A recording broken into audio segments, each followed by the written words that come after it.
La adoración de los pastores se ubica en la casilla superior externa de la puerta izquierda del retablo.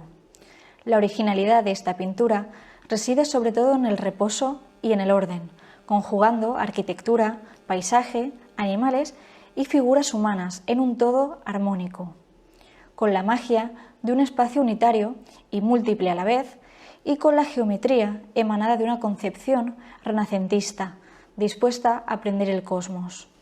Todo parece regido por el concepto de simetría, el grupo central con la Virgen, San José, el Niño y los dos pastores arrodillados configuran un triángulo perfecto cuyo vértice lo marca el ángel que vuela al fondo.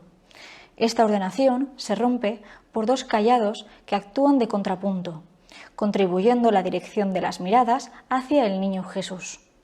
Destaca la Virgen, arrodillada de riguroso perfil, con las manos juntas, con roja túnica forrada de armiño y manto azul que al contacto con el suelo pliega en cascada.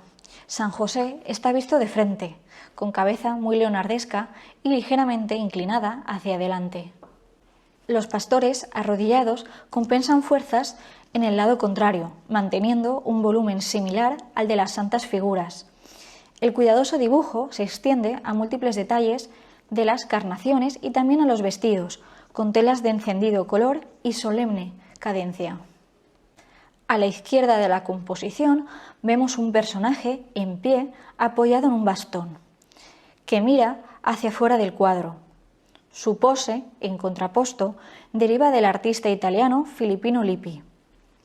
La arquitectura clásica, a sus espaldas, le infunde a la obra una nota de nostalgia hacia el mundo antiguo, con dos grandes pilastras de fuste cajeado, flanqueando una hornacina vacía, cual si de un templo de la vieja Roma se tratara. En la parte derecha se observa al asno y al buey, compañeros en el nacimiento, que están colocados en la zona más cercana junto al pesebre.